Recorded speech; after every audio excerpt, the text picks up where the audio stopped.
And now, let's pour some tea for the imaginary guest. Oh, it's piping hot! If you want to sound smarter and more confident instantly, these 5 common words need to disappear from your vocabulary.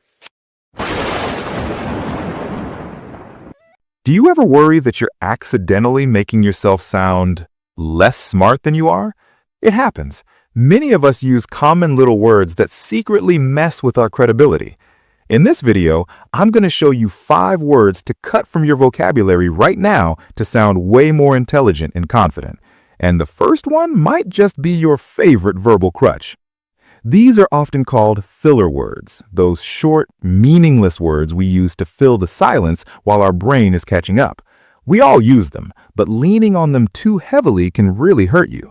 They can make you seem nervous or unprepared, which totally undermines your authority. Plus, they create what psychologists call verbal clutter, which distracts from your message and makes it harder for your listener to process what you're saying. Now, the goal isn't to turn into a robot who never says or The goal is control. It's about being intentional so your words reflect the smart, confident person you really are. By the end of this video, you'll know exactly how to spot these words and swap them for much more powerful ways of communicating. Word 1. Basically. First up, the word to delete is basically. Sound familiar? This word is a classic crutch we lean on to start a sentence, but most of the time it adds absolutely nothing. Listen to this. Basically, my job is to manage our social media. Now, without it, my job is to manage our social media. See? The second one is more direct, confident, and clean. When you start with basically, you're kind of suggesting you're about to simplify a really complex topic, but 9 times out of 10, the point you're making is already pretty simple. In those moments, basically is just noise that weakens your statement before you've even made it. Overusing basically can make you sound hesitant, like you're not totally sure of what you're saying, even if you are. Communication pros agree that cutting these kinds of words is a fast track to sounding more assertive and credible. Of course, there are rare times when basically is the right word, like when you're genuinely summarizing something complicated. For instance, quantum computing is incredibly complex, but basically it allows us to solve problems that were previously impossible. Here, it's doing a real job, but for most other situations, it's just a habit. Here's a good rule of thumb. If you can take basically out of a sentence and the meaning doesn't change at all, it was a filler word that needed to go. So what do you do instead? Honestly, most of the time, the best replacement is silence. Just a little pause. Then state your point directly. If you really need to signal a summary, you can try more intentional phrases like in essence or in short, or my favorite, the main point is. So instead of basically we need to sell more, try the main point is we need to sell more. Or even better, we need to sell more. It's a small shift, but it's the difference between sounding hesitant and sounding decisive. Word 2. Just. The second word to ditch for an instant confidence boost is just. This one is so sneaky and damaging because it minimizes the importance of whatever you're about to say. It's almost like a subconscious apology for taking up space or having an opinion.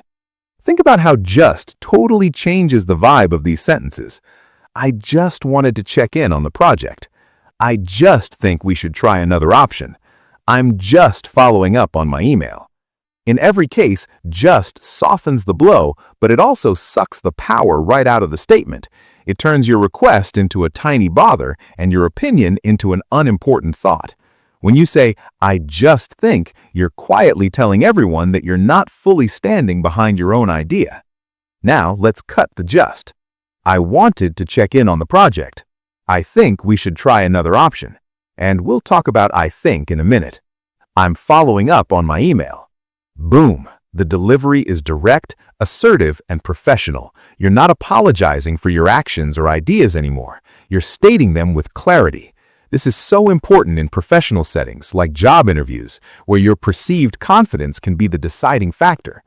Like our other words, just has its correct uses, mainly when you mean only or simply. For example, I have just one more slide. But way more often, it's a verbal tick we use to avoid sounding too pushy. The fix is simple. Become aware of it. Before you speak or hit send on an email, do a quick scan for the word just. You can almost always delete it and the sentence will instantly get stronger. When you stop using it, you stop downplaying your own value and start communicating with the authority you deserve. Word 3. Literally. Our third word is one that has been so overused it's become a punchline. The word literally means something is true in a non-metaphorical, factual way. But now we use it as a generic exclamation point for things that are not true at all. You've heard it and you've probably said it. I was literally dying of laughter. My head literally exploded. Last I checked, you weren't, and it didn't. Using literally this way has become a verbal tic that, while it feels like you're adding emphasis, actually just makes you sound hyperbolic and imprecise. In any professional setting, this can chip away at your credibility. If you're using a word that means factually true to describe something that is factually false, it suggests you're not very careful with your words or your facts. This falls into a category of empty intensifiers, like totally, completely, and absolutely. They're meant to add power, but often just add noise. The solution is twofold. First, the next time you're about to say literally, ask yourself, is this actually happening? If not, don't say it. Instead of, I was literally so tired I couldn't move, you can say, I was so exhausted I could barely move. Specificity sounds intelligent. Hyperbole often doesn't. Second, if you want to add emphasis, find a stronger, more descriptive word instead. Don't say something was literally the best. Describe why it was the best. Give details. It's much more impactful. Ditching literally from your everyday speech, unless you literally mean it, will make you sound more precise, credible, and ultimately more intelligent. If you're getting value out of this and you're already making a mental list of words to drop, do me a quick favor and hit that subscribe button. We put out content just like this every week to help you communicate with more confidence. Word 4. Actually. The fourth word to put on the chopping block is actually. Like the others, actually often sneaks into sentences without adding any real value. It's frequently used to correct someone or to add a slightly defensive or even condescending tone where it's not needed.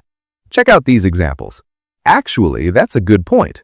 What I'm actually trying to say is, actually, I already finished the report. In that first example, using actually implies you're surprised they made a good point, which can feel a bit patronizing. Just say, that's a good point. It's more direct and collaborative. In the second one, actually suggests your previous attempts to explain yourself failed.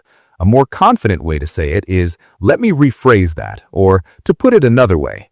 And in the third example, actually can sound defensive, like you're fighting off an unspoken accusation. I've already finished the report is a clean, confident statement.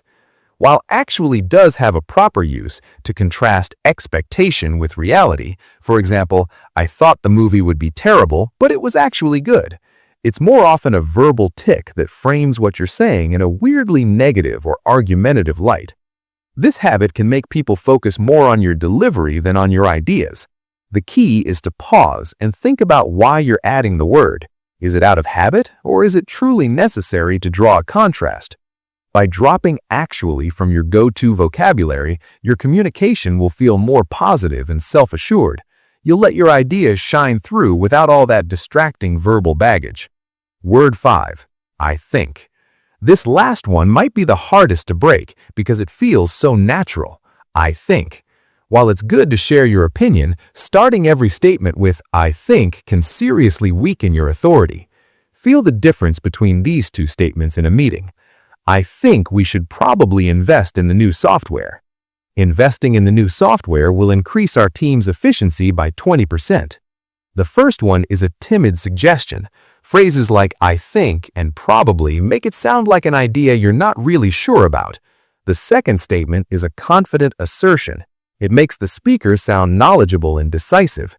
Constantly saying, I think, is a form of hedging. It's a verbal disclaimer that tells your listeners you don't fully stand behind your own words. This is especially damaging in professional settings where you're paid to be the expert. If you don't sound like you believe in your ideas, why should anyone else? Of course, sometimes I think is perfectly fine, especially when you are clearly separating an opinion from a fact. but many of us use it as a default prefix for any idea, and that's what makes us sound less credible. To break this habit, try replacing I think with stronger phrases. Instead of I think we should do X, try I believe we should do X. My analysis shows X is the best path forward. Or if you're truly confident, just state it directly. Doing X will lead to Y.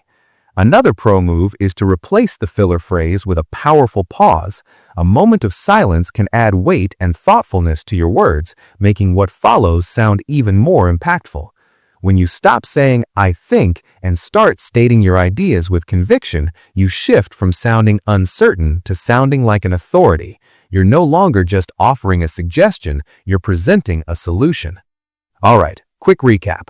The 5 words and phrases to delete to instantly sound smarter and more confident are basically, just, literally, actually, and I think. Cutting these words isn't about becoming someone you're not, it's about letting your natural intelligence shine through without anything getting in the way. Think of it as verbal hygiene. Clear language is a sign of clear thinking. When you speak with intention, you command respect. You go from sounding unsure to sounding authoritative. The first step is always awareness. Try this today. Record a quick voice memo of yourself talking about your day. Listen back and count how many times you used one of these 5 fillers. You'll probably be surprised. Once you know what your verbal tics are, you can start swapping them with pauses and more powerful language. Now I want you to try it. Record yourself speaking for 30 seconds and count your filler words. Then do it again using the strategies we talked about. Let me know in the comments which one of these 5 words you're going to tackle first. And if you want to keep upgrading your communication skills, make sure you're subscribed and check out this next video on body language mistakes that are killing your confidence. Thanks for watching. And now, let's pour some tea for the imaginary guest. Oh, it's piping hot!